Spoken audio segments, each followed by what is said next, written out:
उत्तर प्रदेश देश का सबसे बड़ा राज्य। कहा जाता है कि देश की दिशा और दशा दोनों यूपी ही तय करता है और यूपी की बागडोर संभालना आसान नहीं है।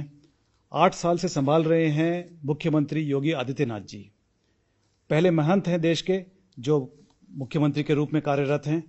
कई विषयों पे बात होगी, जैसे बुलडोजर, गवर्नेंस, औरंगजेब और उनकी पर्सनल एम्बिशन और उनकी पर्सनल फिलॉसफी। योगी आदित्यनाथ जी, बहुत बहुत धन्यवाद पीटीआई से बात करने का। नमस्कार। धन्यवाद जी। और आपको बधाई, 8 साल आपके पूरे हुए इस आपकी सरकार को बहुत बहुत बधाई उसके संदर्भ में भी। और उसी संदर्भ में मैं आपसे बात करना चाहता हूँ, 8 साल जो आपके बीते हैं, कई पहलुओं में यूपी की छवि बदल गई है 8 सालों में, और एक तरह से यूपी गवर्नेंस मॉडल की चर्चा हो रही है। तो आगे चलकर जिस तरह से 2014 के चुनाव के पहले गुजरात मॉडल की चर्चा होती थी, उस तरह से अगले चुनाव में 2029 के चुनाव में क्या आप चाहेंगे कि UP model, UP governance model की बात हो? देखिए, उत्तर प्रदेश देश की आबादी का सबसे बड़ा राज्य है।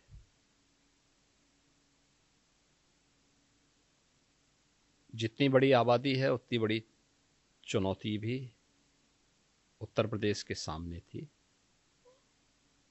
ये चुनौती प्राकृतिक कम, कृत्रिम ज्यादा थी।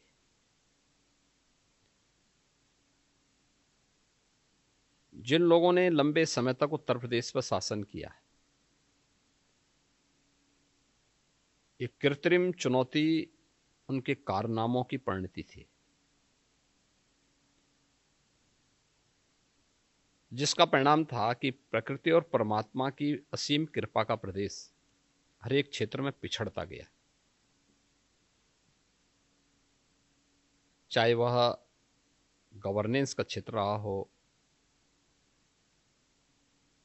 चाहे वह प्रदेश के अंदर वेलफेयर की स्कीम को उन जरूरतमंदों तक पहुंचाने का रहा हो, उत्तर प्रदेश के अंदर इंफ्रास्ट्रक्चर का रहा हो या डेवलपमेंट का रहा हो, एम्प्लॉयमेंट का रहा हो, हर एक क्षेत्र में सब देखने को मिल रही थी। और 2016-17 तक तो ये स्थिति आ गई थी कि पहचान के एक गंभीर संकट से उत्तर प्रदेश गुजर रहा था। एक तरफ पूरे देश के अंदर प्रधानमंत्री मोदी जी के 2014 में आगमन के बाद लोगों के मन में एक उत्साह था, उमंग था, लेकिन केंद्र में मोदी जी के नेतृत्व की सरकार जो भी लागू करती, राज्य के अंदर तत्कालीन सरकार उसको लागू ही नहीं होने देती थी। और अंततः 2017 के विधानसभा चुनाव में प्रधानमंत्री मोदी जी के आह्वान पर उत्तर प्रदेश की जनता जनार्दन ने ऐतिहासिक निर्णय लेकर के भारतीय जनता पार्टी नेतृत्व में एक पूर्ण बहुमत की सरकार दी। और आज परिणाम सबके सामने है। पिछले 8 वर्ष में जो काम 70 वर्षों में पिछली सरकारों ने नहीं किया या करने में विफल थे, इन 8 वर्षों में उसको प्राप्त करने में काफी हद तक हमें सफलता प्राप्त हुई। और खास तौर पर अगर आप देखेंगे अर्थव्यवस्था के क्षेत्र में, अगर आप देखें 1947 से 2017 तक इन 70 वर्षों में उत्तर प्रदेश की अर्थव्यवस्था ये 12-12.5 लाख करोड़ के आसपास झूल रही थी। और ये देश के अंदर 6ठी-7वीं अर्थव्यवस्था थी। आज इन 8 वर्षों में उत्तर प्रदेश की अर्थव्यवस्था 27.5 लाख करोड़ पार कर चुकी है और ये देश की नंबर 2 की अर्थव्यवस्था बनी है। मैं इसलिए भी कह रहा हूं कि जब ये देश आजाद हुआ था, उत्तर प्रदेश की per capita income national average के बराबर थी। आज 2016-17 में आते आते वो देश की प्रति व्यक्ति आय की तुलना में 1/3 रह गई थी। आज हम इसको दोगुने से अधिक बढ़ाने में सफल हुए हैं और मेरा अनुमान है कि बहुत शीघ्र उत्तर प्रदेश देश की नंबर 1 की अर्थव्यवस्था बनेगा और उत्तर प्रदेश की जो यहाँ की पर कैपिटा इनकम है वह नेशनल एवरेज के बराबर फिर आने में सफल होगी। और उस दिशा में जो प्रयास आज डबल इंजन सरकार ने उत्तर प्रदेश के अंदर किए हैं उसके परिणाम हम सबके सामने हैं। आपने कहा बहुत शीघ्र ये होने वाला है, कुछ टाइमलाइन देंगे कि कितने वर्षों में? हम लोगों ने एक टाइमलाइन तय की है और उस टाइमलाइन के अनुसार हम लोग अलग अलग सेक्टर पे जो काम कर रहे हैं, हम लोग ये मानते हैं कि 2029-30 में उत्तर प्रदेश उसको अचीव करने में सफल होगा। आप धर्म के क्षेत्र में भी रहे हैं, अभी भी हैं, राजनीति में भी हैं। आप अपने आप को कहाँ सब बहुत सहज तरीके से अपने आप को मानते हैं? देखिए, हम लोग धर्म के पक्ष को उसे हम सीमित दायरे तक कैद करके रखते हैं और राजनीति को भी हम चंद मुट्ठी भर लोगों की कैद में रखते हैं। सारी समस्या वहीं से खड़ी होती है। राजनीति अगर स्वार्थ के लिए है तो वह समस्या देगी, राजनीति अगर परमार्थ के लिए है तो वह समाधान देगी। हमें तय करना होगा कि हमें समाधान का रास्ता अपनाना है या समस्या का रास्ता अपनाना है। और मुझे लगता है धर्म भी यही है। धर्म जब स्वार्थ के लिए होता है, आत्मकल्याण के लिए होता है, तो वह नई नई चुनौतियां देगा, नई नई समस्याएं देगा। और जब परमार्थ के लिए व्यक्ति अपने आप को होम करता है, अपने आप को समर्पित करता है, तो नए नए रास्ते सुझाएगा, वो प्रगति के नए रास्ते सुझाएगा। भारत की परंपरा में भारतीय मनीषा ने धर्म को स्वार्थ के साथ नहीं जोड़ा है। उसके दो हेतु बताए हैं कि सांसारिक जीवन में उत्कर्ष का मार्ग प्रशस्त करना, विकास के मार्ग को प्राथमिकता देना, और ये लौकिक जीवन में और पारलौकिक जीवन के लिए मोक्ष की परिकल्पना को साकार करने की दिशा में आगे बढ़ना। तो यहां तो दोनों का उद्देश्य ही सेवा का है।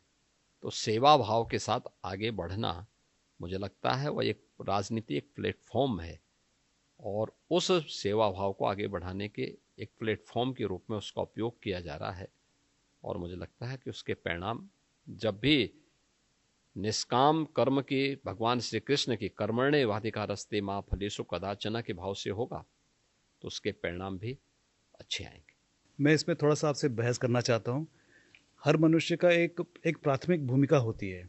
आप अभी सीएम की चेयर में बैठे हुए हैं, सीएम की कुर्सी में बैठे हुए हैं, तो आप राजनीति संभालते हैं, गवर्नेंस संभालते हैं। लेकिन जब आप हट के अपने आप को देखते हैं तो आपको लगता है कि आप धार्मिक व्यक्ति ज़्यादा हैं। आपकी प्राथमिक भूमिका क्या है? मैं एक नागरिक के रूप में काम करता हूं, अपने को विशिष्ट नहीं मानता। और एक नागरिक के रूप में पहले मैं एक नागरिक हूं, एक नागरिक के रूप में अपने संवैधानिक दायित्वों का पालन करते हुए मेरे लिए देश सर्वोपरि है। और देश अगर मेरा सुरक्षित है तो मेरा धर्म भी सुरक्षित है। धर्म सुरक्षित है तो कल्याण का मार्ग अपने आप प्रशस्त होता है। आप 8 साल पूरे कर चुके हैं यूपी के सीएम के तौर पे।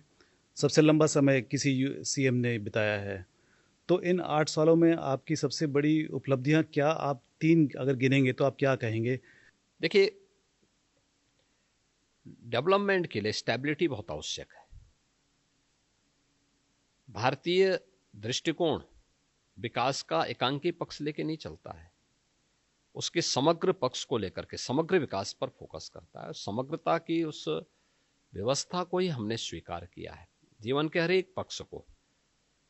और ये सौभाग्य है कि ऐसे कालखंड में हमें उत्तर प्रदेश की बागडोर को देखने और समझने का अवसर प्राप्त हुआ है।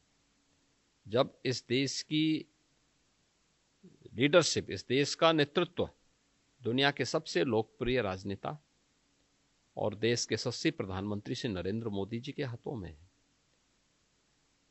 उनका मार्गदर्शन और उनका नेतृत्व हमें उत्तर प्रदेश के अंदर उत्तर प्रदेश को एक नई पहचान दिलाने में सफल हुआ है। यही प्रदेश था जिसके सामने 8 वर्ष पहले पहचान का संकट था। आज वो पहचान के संकट से उभरा है और उत्तर प्रदेश के नाम पर हर व्यक्ति गौरव की अनुभूति करता है। उत्तर प्रदेश कानून व्यवस्था के क्षेत्र में बेहतर दिशा में आगे बढ़ा। आज आप देख रहे होंगे, आज ईद है, कितनी शांतिपूर्ण तरीके से पर्व मनाया जा रहा है। कोई पर्व और त्योहार है शांतिपूर्ण तरीके से, ये पर्व और त्योहार उत्साह और उमंग के होते हैं। 17 के पहले क्या था, कोई पर्व और त्योहार आता था, लोगों में आशंका आने लगती थी, पता नहीं इस बार क्या हो जाए। लेकिन ये आशंकाएं बंद होनी चाहिए, पर्व और त्योहार उत्साह के साथ मनाए जाए। इसको लेकर के हर सरकार को इसे अपने प्राथमिकता को में लेना चाहिए। दुर्भाग्य पिछली सरकारें नहीं ले पाई, हमने लिया। परिणाम क्या है, उत्तर प्रदेश का हर नागरिक आज अपनी प्राथमिकता तय किया है, डेवलपमेंट को, वेलफेयर को, राज्य के समग्र विकास पर अलग अलग पक्षों को, जो जिस क्षेत्र में है उसमें बेहतर करने की एक स्वस्थ प्रतिस्पर्धा को उसने आगे बढ़ाया है।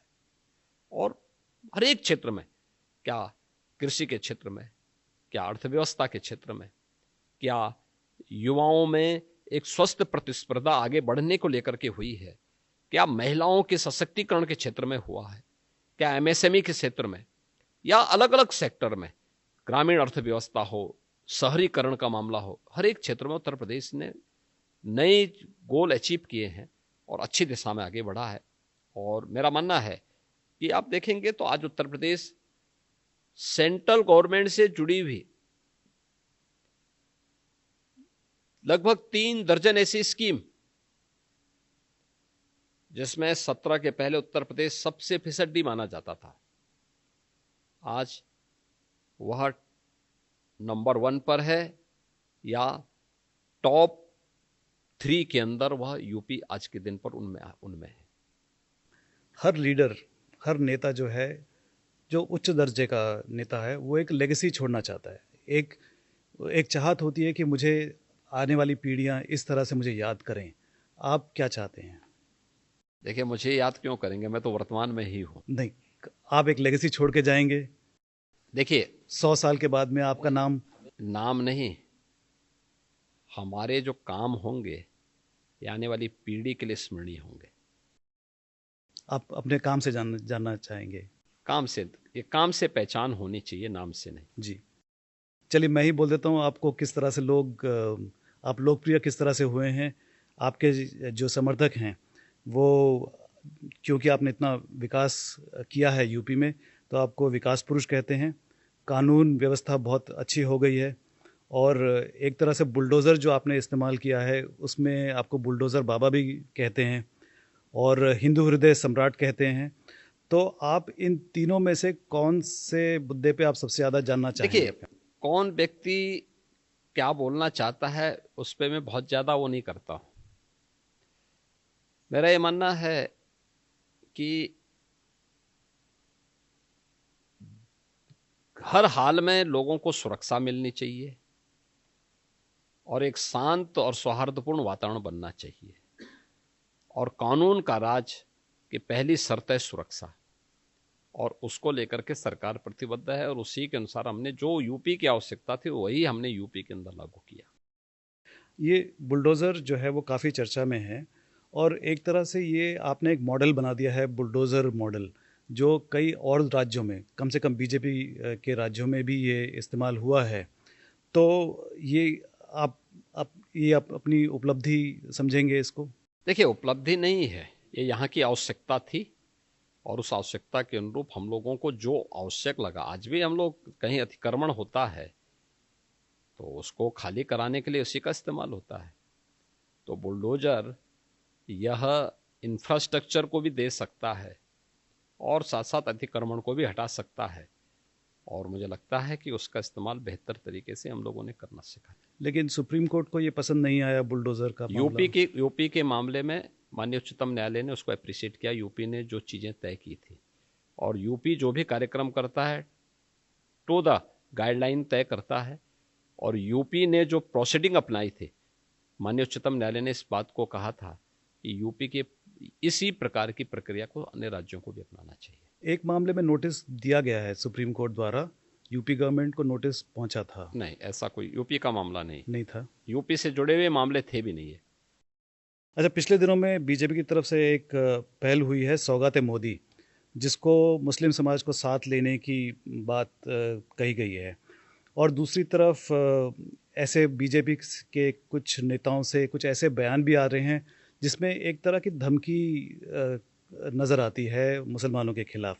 तो अगर मुसलमान को पास लाना है, उनके साथ राजनीति करनी है, तो आप कौन सा तरीका अपनाना चाहेंगे? देखिए, मोदी जी ने 2014 में आने पर सबका साथ और सबके विकास की बात की थी, और उसी के अनुसार डेवलपमेंट भी, वेलफेयर की स्कीम भी सबके लिए लागू किया। किसी के साथ भेदभाव हुआ? जाति, मत, मजहब, क्षेत्र, भाषा के आधार पर किसी के साथ भेदभाव कभी नहीं हुआ, कभी नहीं हुआ। मेरा ये मानना है जितने भी 4 करोड़ लोगों को आवास मिले, 50 करोड़ लोगों को आयुष्मान भारत में 5 लाख रुपए की प्रतिवर्ष स्वास्थ्य बीमा का कवर मिल रहा है, 80 करोड़ लोग राशन की सुविधा का लाभ प्राप्त कर रहे हैं, देश के अंदर 12 करोड़ घरों में शौचालय बन गए, 10 करोड़ घरों में उज्ज्वला योजना के कनेक्शन चले गए, करोड़ों घरों में बिजली के निःशुल्क कनेक्शन बांटे गए, जीवन ज्योति बीमा योजना, जीवन सुरक्षा बीमा योजना और तमाम अन्य स्कीम में लोगों को तमाम प्रकार के लाभ मिले हैं। क्या किसी की जाति, मत, मजहब, क्षेत्र या भाषा पूछी गई? किसी के साथ नहीं पूछी गई। और इसमें लाभान्वित होने वाली जो सर्वाधिक संख्या वो मुसलमानों की है।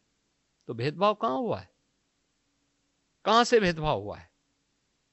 देखो, इस सोच का नजरिया है, स्कीम को उन तक पहुंचाया जा रहा है बिना भेदभाव के। हमने तो किसी की जाति नहीं देखी। उत्तर प्रदेश के अंदर 20% मुसलमान है। इन सभी वेलफेयर स्कीम में उन्होंने 35 से 40% उसका लाभ प्राप्त किया है। तो रोका तो नहीं गया किसी का, उसका चेहरा देख के तो योजना का लाभ नहीं दिया गया, जो जरूरतमंद था उसको दिया गया। हां, हमने तुष्टीकरण नहीं किया, तुष्टीकरण नहीं किया, अपीजमेंट नहीं किया। हाँ, ये अपीजमेंट से हम लोग हमेशा अपने को अलग करते हैं। और इसके लिए बोलना कि भाई जरूरतमंदों को, सभी भारत का नागरिक है, उसको शासन की हर सुविधा का लाभ मिलना चाहिए। और एक वेलफेयर स्टेट की यही परिकल्पना भी है, और उसी को मोदी जी के नेतृत्व में देश के अंदर दिया जा रहा है। अब कोई ये बोले कि साहब हम तुष्टीकरण नहीं होने देंगे, तो कहां से भड़काऊ बयान है? जहाँ तक गवर्नेंस का सवाल है, उसमें तो कोई दो राय नहीं है कि जो डेवलपमेंट है वो सबको समान रूप से पहुँच रहा है। लेकिन उसके साथ साथ कुछ नेता, जैसे अब मेरठ में जो हुआ, उन्होंने किसी ने कह दिया कि सड़क पे नमाज जो तो पढ़ेगा ठीक उसको। तो बोला है, हाँ, ठीक बोला है। सड़क चलने के लिए होती है, और जो लोग ये बोल रहे हैं ना, उनको हिंदुओं से अनुशासन सीखना चाहिए। 66 करोड़ लोग प्रयागराज में आए, देश की आधी जनता, और 66 करोड़ लोग, कहीं कोई लूटपाट नहीं, कहीं कोई आगजनी नहीं, कहीं कोई छेड़खानी नहीं, कहीं कोई तोड़फोड़ नहीं, कहीं पे कोई अपहरण नहीं। ये होती है अनुशासन, यह है धार्मिक अनुशासन। श्रद्धा भाव के साथ आए, महास्नान में भागीदार बने, फिर अपने गंतव्य की तरफ चले गए। पर्व और त्योहार या कोई इस प्रकार के कार्यक्रम उच्छृंखलता और उदंडता करने के माध्यम नहीं बनने चाहिए। अगर आपको सुविधा चाहिए तो उस अनुशासन को भी मानना सीखिए। आप मुझे बताइए, आप तुलना कर रहे हैं कांवड़ यात्रा की। कांवड़ यात्रा हरिद्वार से लेकर के और गाजियाबाद तक या उन क्षेत्रों में जाती है, तो सड़क पे ही चलेगी। क्या हमने किसी परंपरागत मुस्लिम जुलूस को कभी रोका? कभी नहीं रोका। मुहर्रम के जुलूस निकलते हैं। हाँ, ये जरूर कहा कि भाई ताजिया की साइज थोड़ा छोटा करिए। इसलिए करिए क्योंकि तुम्हारी सुरक्षा के लिए हाई टेंशन तार होंगे, हाई टेंशन तार बदलेंगे नहीं तुम्हारे लिए, उसके साइज कम करो क्योंकि हाई टेंशन की चपेट में आओगे मर जाओगे। और यही होता है। कावड़ यात्रियों में भी उनको बोला जाता है डीजे की साइज छोटा करो, और जो नहीं करता उसमें हम लोग सख्ती करते हैं। कानून तो सबके लिए बराबर लागू किया जा रहा है, तो आप कैसे तुलना कर दे रहे हैं फिर उसको? ईद में कौन सा प्रदर्शन करेंगे? आप घंटों सड़क जाम करेंगे नमाज पढ़ने के नाम पे, और नमाज पढ़ने की जगह आपके ईदगाह होगा, आपका मस्जिद होगा, सड़क नहीं हो सकती। और इसके लिए अगर बोला जा रहा है, आप मानेंगे नहीं तो ठीक तो कहा कि आप उदंडता करेंगे। पथराव जो वहां पे हुआ वो दो मुस्लिम पक्षों में पथराव हुआ है, हिंदू पक्ष उसमें कहीं भी नहीं है, प्रशासन कहीं भी नहीं है। प्रशासन तो बीच बचाव के लिए गया। हमारे देश में चुनाव चलते रहते हैं, हर साल एक दो चुनाव तो होते ही रहते हैं, और हर चुनाव में आपको प्रचार के लिए आप जो बुलाते हैं, सबसे पॉपुलर सीएम आप हैं, हर जगह आप जाते हैं। तो इसका कारण क्या है कि आपकी पॉपुलैरिटी किस वजह से हुई है? देखिए, मैं ही नहीं जाता हूं, हमारे सभी नेतागण जाते हैं, सभी मुख्यमंत्री गण जाते हैं। जितना आपको बुलाते हैं और किसी को नहीं बुलाते? देखिए, सभी लोग जाते हैं, कोई हर एक की अपनी सीमा है, हर एक का अपना वो भी है, समय निकालने पे भी निर्भर करता है, अन्य जगह व्यस्तता भी हो सकती है। हमारे यहाँ चुनाव होते हैं, हम भी बुलाते हैं सभी को, हमारे यहाँ सभी नेता आते हैं।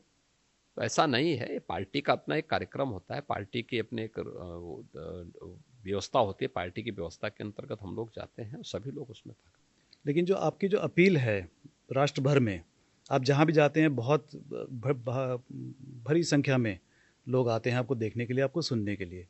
ये आप योगी हैं इसीलिए आते हैं या कुछ और कारण हो सकता है? नहीं, हो सकता है कि उत्तर प्रदेश में 17 के पहले जिन लोगों ने जो अनुभव किया होगा, 17 के बाद उनको ज्यादा परिवर्तन नजर आ रहा होगा, तो इसलिए इसको भी देखने के लिए एक उत्साह है। क्योंकि उत्तर प्रदेश में तो देश भर के श्रद्धालु आते हैं, देश भर के नागरिक आते हैं, तो इस परिवर्तन के नाते ही बुलाते होंगे। तब जब आप हैदराबाद जाते हैं तो हैदराबाद के लोग देखना चाहते हैं कि उत्तर प्रदेश में जितना विकास हुआ वो किसने किया, क्यों नहीं, कैसा लगता है वो आदमी? होना चाहिए, एकदम होना चाहिए। आप आरएसएस की पृष्ठभूमि नहीं रखते, लेकिन अब बताया जा रहा है कि आप आरएसएस के चहेते बन गए हैं या आरएसएस आपको बहुत पसंद करने लगी है, इसका कारण क्या है? देखिए, राष्ट्रीय स्वयंसेवक संघ दुनिया का सबसे बड़ा सांस्कृतिक संगठन है और स्वयंसेवी संगठनों के लिए एक मॉडल भी है। राष्ट्रनिष्ठा कैसे होती है, ये देखना हो तो राष्ट्रीय स्वयंसेवक संघ के स्वयंसेवकों से लोग सीखें। और राष्ट्रनिष्ठा का बिना किसी सरकार के सहयोग के या सरकारी सहयोग की अपेक्षा के अनवरत चलने वाली उस प्रक्रिया का हिस्सा है। और 100 वर्षों से निरंतर एक संगठन इस पे लगा हुआ है, लाखों स्वयंसेवक इस अभियान के साथ जुड़े हुए हैं। तो ये तो अद्भुत उदाहरण है दुनिया के अंदर, दुनिया को सीखना चाहिए। और जो लोग राष्ट्रीय स्वयंसेवक संघ पर प्रश्न खड़ा करते हैं, उनको जाके उनकी शाखाओं में जाकर के देखना चाहिए कैसे राष्ट्र निर्माण के लिए, चरित्र निर्माण के लिए, कैसे वहां पर एक निश्चित प्रक्रिया के साथ इसको आगे बढ़ाया जाना चाहिए। मुझे लगता है कि उससे उनका भी कल्याण होगा, उनके परिवारों का भी कल्याण होगा, और अच्छे मार्ग पर चलेंगे तो देश का भी हो सकता है कल्याण हो जाए। ये तो आपने आरएसएस की प्रशंसा कर दी, लेकिन आरएसएस आपको क्यों चाहता है ये नहीं बताया। देखिए, आरएसएस के लिए कोई पसंद और नापसंद नहीं है। आरएसएस के लिए जो भारत के प्रति निष्ठावान होगा वो आरएसएस उसको पसंद करेगा, जो भारत के प्रति निष्ठावान नहीं होगा आरएसएस उसको रास्ते पे लाने के लिए, सन्मार्ग पर लाने के लिए प्रेरणा ही दे सकता है। आरएसएस आपको पसंद करता है, मोदी जी आपको बहुत पसंद करते हैं, आपको उपयोगी कहते हैं, यूपी और योगी मिला के उपयोगी कहते हैं। इस देश के एक बहुत बड़ा तबका आपको प्रधानमंत्री के रूप में देखना चाहता है कभी न कभी, तो इसके बारे में क्या कहेंगे आप? देखिए, मैं उत्तर प्रदेश का मुख्यमंत्री हूँ, यहाँ पे उत्तर प्रदेश की जनता के लिए पार्टी ने मुझे यहां लगाया है, और राजनीति मेरे लिए एक फुल टाइम जॉब नहीं है। और ठीक है, इस समय हम यहां काम कर रहे हैं, लेकिन मैं वास्तव में हूं तो एक योगी। तो ये हम लोग जिस समय तक हैं काम कर रहे हैं। कब तक करेंगे इसी का? है, इसका भी एक समय सीमा होगी। आपने मेरे पिछले प्रश्न का उत्तर दे दिया कि ये फुल टाइम जॉब नहीं है मेरे मैं लिए। वही कह रहा हूं, इसलिए मैंने कहा। जी। वक्फ अमेंडमेंट बिल इस हफ्ते पार्लियामेंट में आने वाला है, और यूपी में वक्फ की बहुत सारी प्रॉपर्टी बहुत ज़्यादा है। तो क्या आपको लगता है कि ये बिल किसी प्रकार का विवाद उत्पादित कर सकता है? देखिए, हर अच्छे कार्य का विरोध होता है, वैसे ही वक्फ संशोधन विधेयक पर भी ये हो हल्ला हो रहा है। लेकिन मैं कहता हूं, जो हो हल्ला कर रहे हैं, इनसे पूछना चाहता हूं कि इन्होंने कोई ऐसा काम वक्फ बोर्ड के माध्यम से किया हो जो वेलफेयर का हो। छोड़िए, सब समाज की बात छोड़िए, मुस्लिम समाज का ही कोई कल्याण किया हो उस प्रॉपर्टी का।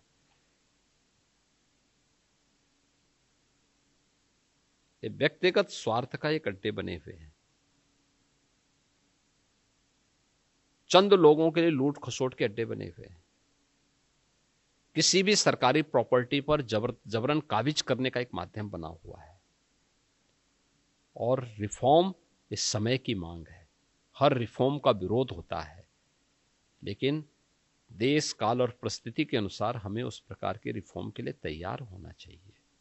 और मुझे लगता है कि इसका लाभ मुस्लिम समाज को भी होगा, और जिसके कारण बहुत बार कानून व्यवस्था के संकट खड़ा होता है, उससे भी लोगों को मुक्ति मिलेगी। तो आपको ये लगता है कि मुस्लिम समाज किसी तरह से अपने ही उसमें जकड़ा हुआ है कि उसके अपने लोग समाज को आगे बढ़ने की अनुमति नहीं दे हम रहे ये कहते हैं? हैं ना, आप हिंदू मठ मंदिर को देखते होंगे, देख रहे हैं, अपने जो भी सीमित साधन है उससे वह हर प्रकार के वेलफेयर के काम को करता है। साधन सीमित हैं, गवर्नमेंट के सपोर्ट कम, बहुत कम सपोर्ट, ना के बराबर सपोर्ट है, लेकिन वह स्कूल भी चलाता है, गौशाला भी चलाता है, संस्कृत पाठशाला भी चलाता है, यज्ञशाला भी चलाता है, अन्नपूर्णा यानी अन्न क्षेत्र भी चलाता है, मेडिकल कॉलेजेस भी चलाते हैं, वहाँ पे हॉस्पिटल भी चलाते हैं, और भी अन्य तमाम अच्छे इंस्टीट्यूशंस संचालित करते हैं। गरीब बच्चों के लिए स्कॉलरशिप देते हैं, उन्हें हर प्रकार की सुविधाएं देते हैं। किसी वक्फ बोर्ड ने कभी ऐसा काम किया है क्या? जबकि हिंदू धर्म स्थलों की तुलना में इनके पास जो प्रॉपर्टी है वो कई गुना ज्यादा है, कई गुना ज्यादा है। और जिस प्रॉपर्टी को ये कह देंगे कि वक्फ की प्रॉपर्टी, वो उनकी मान ली जाती थी। ये कहां का न्याय है जी? आप जबरन उनको जो है एक आपने विशेषाधिकार दे दिया उन लोगों को। तो ये प्रिविलेज कंट्रोल होना चाहिए, ये बंद होना चाहिए किसी प्रॉपर्टी पे कब्जा करने की प्रवृत्ति, और हिसाब किताब होना चाहिए, ऑडिट होना चाहिए, उस पैसे का उपयोग कहां हुआ है, कितने वेलफेयर के काम हुए हैं। आप छोड़िए और समाज की, मुस्लिम समाज में क्या किया है कुछ करके बताओ ना। अगर उसके लिए कोई रिफॉर्म होता है तो स्वागत होना चाहिए उसके लिए। तो एक कैंपेन होना चाहिए सरकार की तरफ से मुस्लिम समुदाय में, समाज में, कि उनको जागरूक किया जाए कि वक्फ इस तरह का नाजायज फायदा उठा रहा है। देखिए, तो उनको भी देखना चाहिए कि उनके नाम पर कौन लूट खसोट कर रहे हैं इस प्रॉपर्टी पे। और मुझे लगता है देखेंगे, गवर्नमेंट तो अवेयरनेस पैदा कर ही रही है और करती भी है। महाकुंभ संपन्न हुआ, बहुत शानदार रहा, और सरकारी आंकड़े बताते हैं कि 66 करोड़ लोग श्रद्धालुओं ने स्नान किया, जो कि देश की आबादी का आधा है करीब। तो महाकुंभ के 45 दिनों में आपको सबसे बड़ी चुनौती कब लगी, कैसे लगी? देखिए, हर अच्छा कार्य सकुशल संपन्न होना एक चुनौती होती है, लेकिन उस चुनौती को चुनौती न मान करके अगर हम उसके पार्ट बन जाते हैं तो वह हमें स्वयं आगे बढ़ाने में मदद करती है। महाकुंभ के बारे में देश और दुनिया में जो आकर्षण बढ़ा वो हमारी अपेक्षा से कई ज्यादा था। हम ये मानते थे कि 40 करोड़ तक श्रद्धालु वहां पहुंचेंगे, क्योंकि 2019 में प्रयागराज कुंभ के साथ जुड़ने का हमें अवसर प्राप्त हुआ था और उस समय लगभग 24 करोड़ श्रद्धालु वहां आए थे। इस बार हम लोगों ने 40 करोड़ का एक मान करके 45 दिन के इस कार्यक्रम में हम लोग ये मानते थे कि 6 स्नान है, उन 6 मुख्य स्नान में से 3 अमृत स्नान है। मकर संक्रांति है, मौनी अमावस्या है और बसंत पंचमी है। 3 स्नान अन्य इसके साथ जुड़ेंगे, पौष पूर्णिमा का, माघी पूर्णिमा का और महाशिवरात्रि का। 3 अमृत स्नान में जो संख्या होगी, यह मेरा अनुमान था कि 3 से 5 करोड़ के बीच में प्रतिदिन होगी। जैसे मैं मानता था मकर संक्रांति के अवसर पर 3 करोड़ के आसपास श्रद्धालु आएंगे, 3.5 के आसपास आए थे। मौनी अमावस्या पे मैं मानता था 5 करोड़ श्रद्धालु आएंगे, लेकिन मौनी अमावस्या 29 जनवरी को पड़ी तो 28, 29, 30 इन 3 दिनों में, यानी मौनी अमावस्या 2 दिन गई थी, 28 की सायंकाल से लेकर के और 29 की सायंकाल तक चला। तो मैं मानता था कि कुल 5 करोड़ श्रद्धालु आएंगे, लेकिन इन 3 दिनों में 15 करोड़ श्रद्धालु वहां आए। और फिर बसंत पंचमी के अवसर पर हमारा था तो लगभग 3-3.5 करोड़ के आसपास श्रद्धालु उस समय आए थे, तो उतना ही वहां पे था। शेष दिनों में हमारा था कि 1 करोड़ के आसपास है, उससे कम रहेगी, लेकिन हम देखते थे कि 29 के पहले ये एवरेज अन्य दिनों में 60 लाख 70 लाख के आसपास चल रही थी। लेकिन 30 जनवरी के बाद अचानक इसमें वृद्धि होनी शुरू हुई। ये 1 करोड़ 2 करोड़ 1 करोड़ 2 करोड़ पहुंच गई। तो हमारी जो व्यवस्था थी वह तो 40 करोड़ के लिए थी।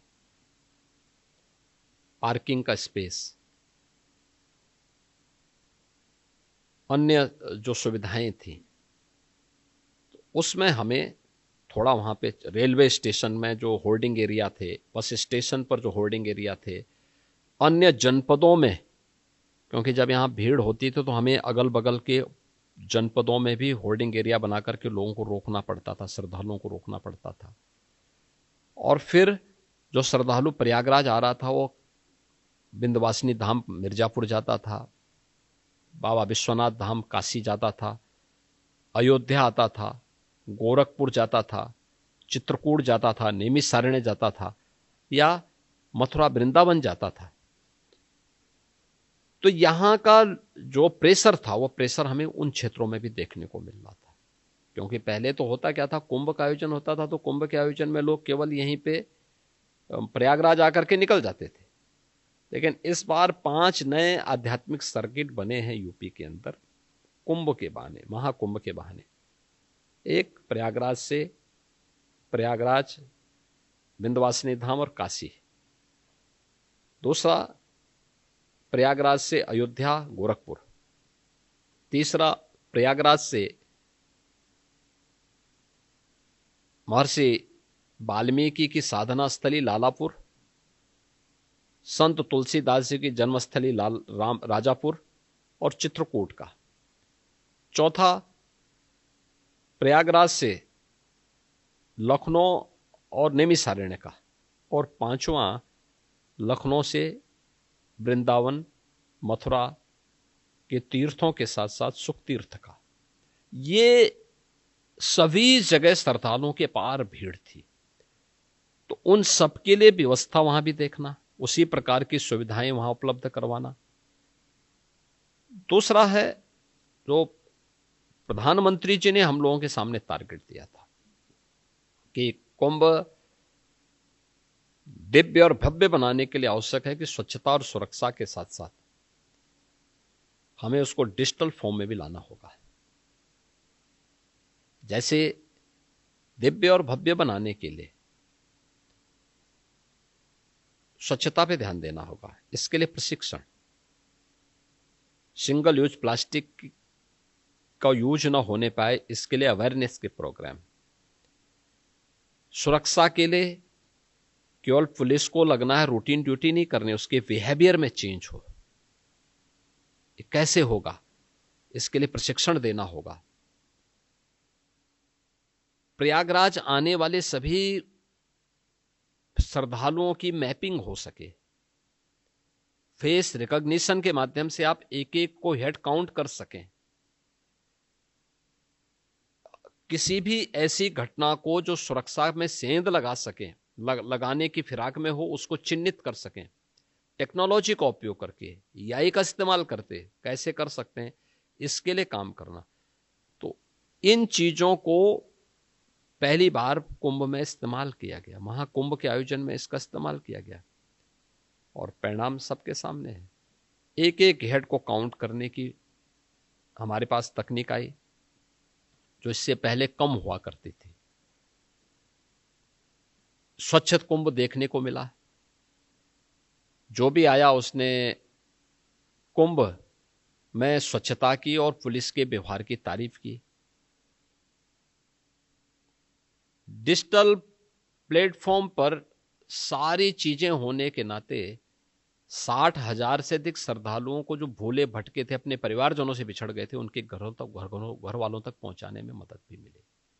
तो ये सारी चीजें देखने को मिली और मेरा मानना है कि अच्छे कार्य में चुनौती तो आएंगी, लेकिन जब चुनौती का फेस करके हम आगे बढ़ते हैं तभी सफलता का मजा भी। एक चुनौती बहुत बड़ी आई थी जब जो हादसा हुआ था, जो भगदड़ का हादसा हुआ था, तब आपको लगा कि ये क्या हो गया, ये तो देखिए वह दुखद घटना थी, लेकिन श्रद्धालु जनों ने, पब्लिक ने पूरा सपोर्ट किया। आपने देखा होगा रात्रि को घटना घटित होती है 28-29 की रात्रि को।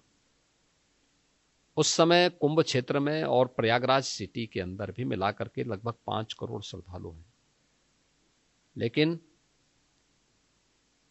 15 मिनट के अंदर घटना घटित होती है, लेकिन ग्रीन कॉरिडोर बनाने से लेकर के घायल लोगों को हॉस्पिटल पहुंचाने में पब्लिक ने बड़ा सपोर्ट किया। अक्सर होता है जब कोई घटना घटित होती है तो लोग उत्तेजित होते हैं, तोड़फोड़ करते हैं, नहीं, उसके विपरीत सभी ने बहुत अच्छे सहयोग से उन्हें हॉस्पिटलाइज पहुंचाया। फिर हॉस्पिटल में जो घायल थे मैं उनसे मिलने के लिए गया था। मैं भौचक था कि उन लोगों ने जो मुझे वहां वो लोग कहते थे कि साहब इसमें सरकार की कोई गलती नहीं है, तो जो है हम लोग स्नान करके लेटे हुए थे, अच्छा हमें पुलिस ने 1-2 बार उठाया भी, लेकिन फिर हम इस मोह में कि साहब अभी जब अखाड़े जाएंगे 4 बजे से स्नान करने के लिए तो उनके साथ अखाड़े के साथ हम भाग ले लेंगे, उसमें हम लोग इस धोखे में, इसकी चपेट में आ गए। लेकिन इसमें आप किसी के खिलाफ कार्रवाई मत करना। अरे हमने कहा देखो पहले जांच होने दीजिए, आप पहले स्वस्थ होइए। खैर मुझे ये लगा कि भाई दुखद मौत 29 लोगों की हुई, लेकिन बाकी शेष जो लोग घायल थे उन सब को सकुशल उनके घरों तक, उनके परिवारजनों तक पहुंचाने में। विपक्ष का कहना है कि 30 जो है वो बहुत कम है और कोई साजिश है कि नंबर को आपने सप्रेस किया है। विपक्ष को तो हर एक चीज में देखिए, विपक्ष तो जब हम महाकुंभ के कार्यक्रम को आयोजित कर रहे थे तब भी वह आरोप लगाता था, जैसे कि इतना विस्तार देने की आवश्यकता क्यों है। आप मुझे बताइए, अगर विस्तार नहीं देते क्या इतना बड़ा आयोजन हो पाता। फिर हमने जब पेंटून ब्रिज लगाए, 30 पेंटून ब्रिज बनाए। आप याद करिए 2013 में जब कुंभ का आयोजन था, समाजवादी पार्टी की सरकार थी, उन्होंने कुल मुझे लगता है कि 12 से 15 पेंटून ब्रिज लगाए थे। कोई भी उन्होंने वहां पे अस्थाई घाट नहीं बनाया था, कोई कॉरिडोर नहीं बनाए थे, कोई भी ऐसी सुविधा नहीं दी थी जिससे श्रद्धालु जनों को स्वच्छता के बारे में या वहाँ की सुरक्षा के बारे में बेहतर अनुभव लेकर के जाएं। अविरल और निर्मल गंगा मिले, इसके लिए भी कोई इंतजाम सरकार ने नहीं किया था। पहली बार इन सब का आनंद लोगों ने लिया, तब भी ये लोग उंगली उठा रहे थे। और इनकी मानसिकता उसी से समझी जा सकती थी कि ये मानते थे कि सैकड़ों में मौतें हों, क्योंकि इनके समय में मौतें उसी प्रकार से होती थी, उसी प्रकार से होती थी। याद करिए 1954 को लगभग 1000 मौतें हुई थी। याद करिए 74 के कुंभ को सैकड़ों में मौतें हुई थी। 86 में सैकड़ों मौतें हुई थी। तो ये लोग उसकी पुनरावृत्ति चाहते थे, लेकिन सरकार के इंतजाम और पब्लिक का सपोर्ट सभी को सुरक्षित हॉस्पिटल पहुंचाने में मदद करता है। और उन्हें कुछ लोगों की दुखद मौत हुई, शेष लोग सुरक्षित उनके परिवारजनों को सौंपे गए। एक प्रश्न है योगी जी, पिछले चुनाव के लोकसभा जो चुनाव हुए उसमें ये कहा गया कि कैंडिडेट्स के चयन में आपकी सलाह नहीं ली गई और उसकी वजह से राजपूत नाराज़ हो गए और बीजेपी की जो संख्या जो है वो कम हो गई। क्या इसमें कोई सच्चाई है और क्या आपके कोई मतभेद हैं केंद्रीय लीडर्स के साथ? देखिए, मतभेद होने की बात ही कहां से आ जाती है। मैं आखिर यहां पे पार्टी की कारण ही बैठा हूं ना। एक, अगर केंद्रीय नेताओं के साथ मतभेद करके क्या मैं यहां बैठा रह सकता हूं? एक, दूसरी बात है टिकट का वितरण, यह पार्टी का पार्लियामेंट्री बोर्ड करता है और पार्लियामेंट्री बोर्ड में सब पे चर्चा, सबके विषय में चर्चा होती है, बाकायदा स्क्रीनिंग के माध्यम से वहां पहुंचती है बातें। तो बोलने के लिए कोई कुछ भी बोल सकता है, किसी का मुंह आप बंद थोड़े कर सकते हैं। जब आपको मुख्यमंत्री चुना गया 8 साल पहले, तो आपने बयान दिया था कि आप जो भी हैं, आप जो इस पद पर पहुंचे हैं वो मोदी जी और जो केंद्रीय जो नेता हैं उनकी वजह से आप पहुंचे हैं। उनके हाथ पकड़ के उन्होंने सब कुछ आपको सिखाया, राजनीति सिखाई और तब जाके यहाँ पे पहुंचे हैं। तो अब 8 साल के बाद आपको इतना एक्सपीरियंस है और इतना आपने कामयाबी हासिल की है, तो आप अपना रिश्ता किस तरह देखते हैं मोदी जी के साथ, अमित शाह जी के साथ और बाकी केंद्रीय नड्डा जी के साथ? जो 8 साल थे पहले थे वही रिश्ते आज भी हमारे लीडर हैं वो, और लीडर के रूप में हम लोग आज भी उनको वही सम्मान देते हैं। जी, ये आप कहते हैं कि यूपी में 80-20 की लड़ाई है, इसका क्या मतलब है? 80-20 की लड़ाई, ये वही लड़ाई है जो अभी हाल ही में उपचुनाव के माध्यम से परिणाम आए हैं। 2017 में जो परिणाम आए थे, 2022 में जो परिणाम आए थे। तो हम तो यही मानेंगे कि 80 जो है वो हिंदू हैं और 20 जो हैं मुसलमान हैं। 80% वे हैं जो भारतीय जनता पार्टी और उसके एजेंडे को पसंद करते हैं। 20% से कम में वे हैं जो विकास की नहीं, स्वार्थ की राजनीति को प्राथमिकता देते हैं। और मुझे लगता है कि उनके लिए मुझे अभी यानी जनता उनको पहले साइड कर चुकी है। देखिए, जो 80 जो हैं वो भी बटे हुए हैं, कोई बटा नहीं है, कास्ट के बेसिस पे बटे हैं। देखिए, ये आपकी सोच हो सकती है, लेकिन यूपी के अंदर अभी बाई इलेक्शन हुए थे 10, और 10 के 10 इलेक्शन में से 8 बीजेपी जीती है और 2 समाजवादी पार्टी जीती है। तो मैंने पहले कहा ना 80-20 की लड़ाई है। अब इससे ज्यादा उदाहरण क्या आपको दे सकते? लेकिन उसमें आपने ये भी कहा था कि बटेंगे तो कटेंगे। तो और वो महाराष्ट्र में कटेंगे में नहीं, देखिए बटेंगे कटेंगे इस परिप्रेक्ष्य में था कि इतिहास केवल अध्ययन का विषय नहीं होता है। इतिहास की हर एक घटना हमारे लिए एक प्रेरणा भी होनी चाहिए और एक सबक भी होना चाहिए। बीजेपी के नए अध्यक्ष बनने वाले हैं, आप क्या चाहेंगे कि यूपी से बने? देखिए, ये हमेशा यूपी के रहे राजनीति। भारतीय जनता पार्टी का अपना एक संगठनात्मक ढांचा है और उसकी अपनी एक प्रक्रिया है। उस प्रक्रिया के तहत अध्यक्ष का चुनाव होगा और उस दिशा में वो चीज़ें आगे बढ़ रही हैं। उसमें किसी व्यक्ति को हस्तक्षेप करने के लिए कोई स्पेस नहीं है। एक, और ये उत्तर प्रदेश का सौभाग्य है कि प्रधानमंत्री मोदी जी भी उत्तर प्रदेश से ही देश की संसद में प्रतिनिधित्व करते हैं। जी, एक कांग्रेस के ऊपर सवाल है। एक टाइम था जब कांग्रेस का गढ़ था, उत्तर प्रदेश जो है कांग्रेस का गढ़ था। अब कांग्रेस जो है छोटे भाई के रूप में देखा जाता है। तो क्या आपको लगता है कि कांग्रेस कभी अपनी सपोर्ट बेस वापस ला पाएगी? देखिए, कांग्रेस जिस रास्ते पे जा चुकी है, मुझे नहीं लगता है कि उसके सामने अब कोई आगे पनपने या बढ़ने की कोई संभावना बची हुई है। अपने मूल से जब कोई भटक जाता है, अपने मूल्यों से जब कोई भटक जाता है, तो उसके सामने अस्तित्व का संकट खड़ा होता है। और वह सबसे बड़ा उदाहरण कांग्रेस आपके सामने है। याद करिए, देश की आजादी की लड़ाई के दौरान कांग्रेस भारत की आत्मा के रूप में देश की जनता ने उसको उस समय माना, और स्वतंत्र भारत में इन्होंने खिलवाड़ करना शुरू किया। बाबा साहब भीमराव अंबेडकर के द्वारा बनाए गए संविधान में पहला संशोधन इन्होंने पहले तो मीडिया का गला घोंटने को लेकर के किया, फिर कश्मीर में धारा 370 को जबरन घुसेड़ करके किया, फिर लगातार देश के अंदर ऐसे कार्य करते रहे। और 1976 आते आते श्रीमती इंदिरा गांधी जी ने तो संविधान का गला ही घोंटने का काम करने का किया था। ये लगातार कांग्रेस आज उस दिशा में गई। इसने मुद्दों के समाधान के बजाय समस्याएं देश को ज्यादा दी। जैसे मोदी जी आए, अयोध्या में राम जन्मभूमि की समस्या का समाधान हो गया। ये काम 1950 में भी हो सकता था, 1952 में भी हो सकता था, उसके आगे की सरकारों में भी हो सकता था। ध्यान नहीं दिया गया, क्योंकि भारत की आस्था को इन्हें कोई चिंता नहीं थी।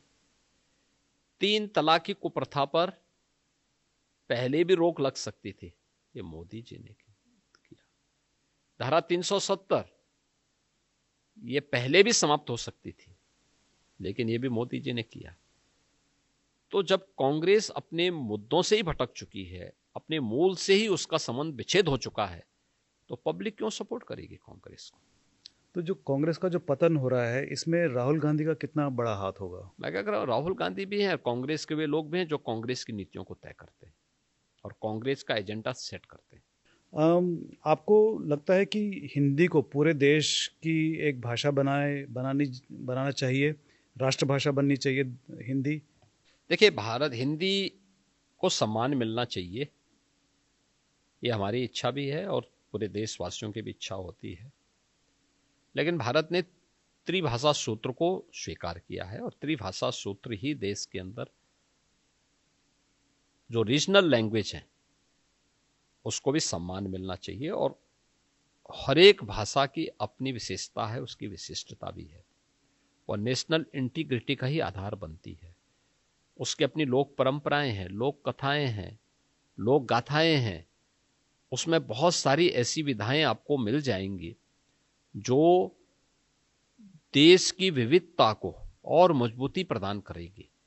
तो मुझे लगता है कि चीजें, और उसका सबसे अच्छा उदाहरण प्रधानमंत्री जी ने काशी में काशी तमिल संगमम के माध्यम से किया, जहां पे देखिए संस्कृत और तमिल दो भारत की सबसे प्राचीनतम भाषाएं हैं, और उसका कितना अद्भुत कार्यक्रम होता है काशी में।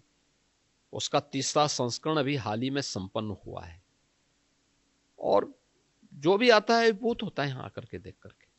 लेकिन जो अगर आप किसी तमिल से पूछें, तमिल भाषी से पूछें या तेलुगु भाषी से पूछें, तो वो कहते हैं कि हिंदी ही क्यों नेशनल इंटीग्रेशन का लैंग्वेज बन सकता है, दूसरा कोई लैंग्वेज क्यों नहीं बन सकता, दूसरी भाषा क्यों नहीं बन सकती? नहीं, सभी बन सकती हैं, क्यों नहीं बन सकती? तमिल भी बन सकती है, तेलुगु भी बन सकती है, मलयालम भी बन सकती है, कन्नड़ भी बन सकती है, बंगाली भी बन सकती है, मराठी भी बन सकती है, और सभी बन रही हैं। हाँ, तो हम हिंदी पर इतना क्यों जोर दे रहे हैं? ये सभी, हिंदी पे जोर नहीं दिया जा रहा है, एक राजभाषा के रूप में उसके उपयोग के लिए। और मैं तो कहता हूं भाई, यूपी में हम लोग तो तमिल भी पढ़ा रहे हैं, तेलुगु भी पढ़ा रहे हैं, मलयालम भी पढ़ा रहे हैं, कन्नड़ भी पढ़ा रहे हैं, बंगाली भी पढ़ा रहे हैं, मराठी भी पढ़ा रहे हैं। तो यूपी क्या उससे छोटा हो गया क्या? यूपी में रोजगार के नए अवसर खुल रहे हैं, नए लोगों को रोज जॉब क्रिएट हो रहे हैं। जो लोग अपने संकीर्ण राजनीतिक स्वार्थों के नाते ये भाषा विवाद खड़ा कर रहे हैं, उनकी राजनीतिक उल्लू सीधा तो हो सकता है, लेकिन युवाओं के एम्प्लॉयमेंट में वे एक प्रकार का प्रहार कर रहे हैं। आपका इशारा स्टालिन की तरफ है। कोई भी हो, वे वही कर रहे हैं, और यही कारण है कि वे राज्य धीरे धीरे करके पिछड़ते जा रहे हैं। लेकिन उनका स्टालिन का ये भी, उन्होंने धमकी भी दी है कि वो आंदोलन करेंगे अगर ये ऐसा चलता रहा, तो इससे तो देश देखो, टूटेगा। उनके पास कोई मुद्दा दूसरा तो है नहीं, उनके पास कोई दूसरा मुद्दा तो है नहीं। इसी प्रकार की भावनाओं को भड़का करके ये लोग अपने राजनीतिक उल्लू को सीधा करते हैं। एक सवाल है इतिहास पे और राजनीति पे भी। आजकल राजनीति में इतिहास के बहुत चर्चे हो रहे हैं, जैसे औरंगजेब का जो जो कब्र है, राणा सांगा, जो उनको मरे हुए कई साल हो गए हैं, तो इसको आप कैसे देखते हैं? क्या ये होना चाहिए? देखिए, आक्रांताओं का महिमामंडन बंद होना चाहिए और राष्ट्र नायकों का सम्मान हर हाल में होना चाहिए। राष्ट्र नायकों का सम्मान, राष्ट्र नायकों का गुणगान, ये राष्ट्र की प्रेरणा होती है। और आक्रांताओं का मानमर्दन होना चाहिए, उन्हें महिमामंडित नहीं किया जाना चाहिए, ये बंद होना चाहिए, हर हाल में बंद होना चाहिए। आज ही बयान आया है भैयाजी जोशी का, उन्होंने कहा है कि अगर कोई औरंगजेब की कब्र में जाकर देखना चाहता है तो क्या बड़ी बात है, जाने दीजिए उनको। आप उनसे सहमत हैं? देखिए, लोकतंत्र में सहमति और असहमति के बीच का समन्वय ही लोकतंत्र है, और ये हिंदुओं की सहनशीलता ही कि इतने दिनों तक औरंगजेब की कब्र सुरक्षित है। आप ये भी कह चुके हैं कि जो धार्मिक स्थल हिंदू समुदाय के थे उन्हें वापस हमें लेना है, और आपके पास ऐसे कोई एक फाइनल लिस्ट होगी कि इतने जो मुझे लगता मॉन्यूमेंट्स है हैं? आप लोगों के पास कुछ ज्यादा अच्छी सोची होगी। हमारे पास तो कोई भी नहीं है। मैं कह रहा हूँ ना, आपके पास ज्यादा सोची होगी, आप वो सोचना हमें देंगे तो हम जरूर उसकी जांच करवा लेंगे। अच्छा, मोहन भगवत जी भी ये कह चुके हैं कि हर मस्जिद के नीचे शिवलिंग ढूंढना ठीक नहीं है। और मैंने कहा ना कि आपके पास ज्यादा ऑथेंटिक सोचना होगी, तो सोचिए, अगर मुझे देंगे तो हम इसकी जांच करवा लेते हैं। अच्छा, बिहार में चुनाव आने वाले हैं, और आप इसको किस तरह से देखते हैं कि नीतीश कुमार को लेकर कई सवाल भी उठ रहे हैं, तो किस तरह का ट्रेंड होगा? देखिए, एनडीए की सरकार फिर से बनेगी, और भारतीय जनता पार्टी ने पहले ही कहा है कि मोदी जी का नेतृत्व और नीतीश कुमार का राज्य में नेतृत्व, ये दोनों मिलकर के बिहार में फिर से एनडीए की सरकार वहां पे बनेगी। एक साउथ के ऊपर सवाल है कि कई पार्टियों ने वहाँ पर डिलिमिटेशन को लेकर बहुत विरोध जताया है, तो उनकी आकांक्षा भी है कि उनको लगता है कि उनकी सीटें कम हो जाएंगी और यूपी और बिहार की ज़्यादा हो जाएंगी। डिलिमिटेशन को लेकर के माननीय गृह मंत्री जी के वक्तव्य के बाद कोई भी नया प्रश्न खड़ा होने का वो नहीं होता। ठीक है, राजनीति किसी को करनी, अपना राजनीति अपनी विषय हो सकती है, लेकिन उसके बाद कोई मुद्दा उठने का मुझे नहीं लगता है कोई प्रश्न बढ़ जाता है, और सभी को इसके साथ उन्होंने इन सभी मुद्दों का समाधान उनके वक्तव्य के बाद हो जाता है। दो सवाल हैं इंटरनेशनल अफेयर्स पे। नेपाल में बहुत ही रिसेंटली हाल ही में कुछ प्रदर्शन हुए भूतपूर्व राजा ज्ञानेंद्र के समर्थन में, उसमें आपके पोस्टर दिखाई दिए गए, तो इसका क्या कारण है? देखिए, नेपाल और भारत दो अलग अलग देश हैं। नेपाल के अंदर का मामला कोई भी होता, और नेपाल के अंदर की अपनी आंतरिक व्यवस्था उनकी है, हमें कोई भी हस्तक्षेप उसमें करने का कोई अधिकार नहीं है, और न हम लोग उसके बारे में कुछ भी बोलने के लिए अधिकृत ही है। पोस्टर कोई भी किसी का लेके जा सकता है, इसलिए भी लेके जा सकता है कि स्वाभाविक रूप से महाकुंभ में लाखों की संख्या में श्रद्धालु नेपाल से भी प्रयागराज आया था, गोरखपुर में आते हैं, तो अब उनको किसी को आप रोक नहीं सकते हैं। लेकिन किसी भी देश के अंदर वहां के आंतरिक मामलों को वहां की सरकार को और वहां की जनता को ही सुलझाना है, हमें उस पर किसी भी देश के आंतरिक मामले में बोलने का कोई भी वो नहीं होना चाहिए। दूसरा सवाल है प्रेसिडेंट ट्रंप का। यूपी से जो एक्सपोर्ट जाते हैं यूनाइटेड स्टेट्स को, करीब 21 बिलियन डॉलर्स के एक्सपोर्ट जाते हैं, और जिस तरह से अगर प्रेसिडेंट ट्रंप कह रहे हैं कि हम टैरिफ लगाएंगे इंडिया के जितने भी इंपोर्ट्स हैं, तो उससे तो यूपी को बहुत नुकसान होगा। देखिए, भारत सरकार इस मुद्दे को सुलझाने के लिए कदम बढ़ाई है और मेरा मानना है कि प्रधानमंत्री मोदी जी के नेतृत्व में भारत सरकार इस मुद्दे को सुलझाएगी। एक आखिरी सवाल है कि किसी भी देश में, इस दुनिया के किसी भी देश में पॉलिटिशियंस के लिए रिटायरमेंट एज नहीं होती।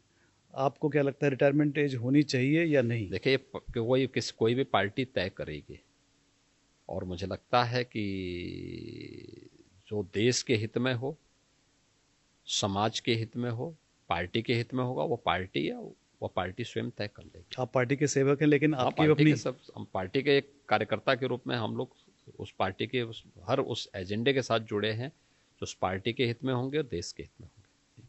योगी जी, बहुत बहुत धन्यवाद आपका। धन्यवाद जी। नमस्कार। नमस्ते।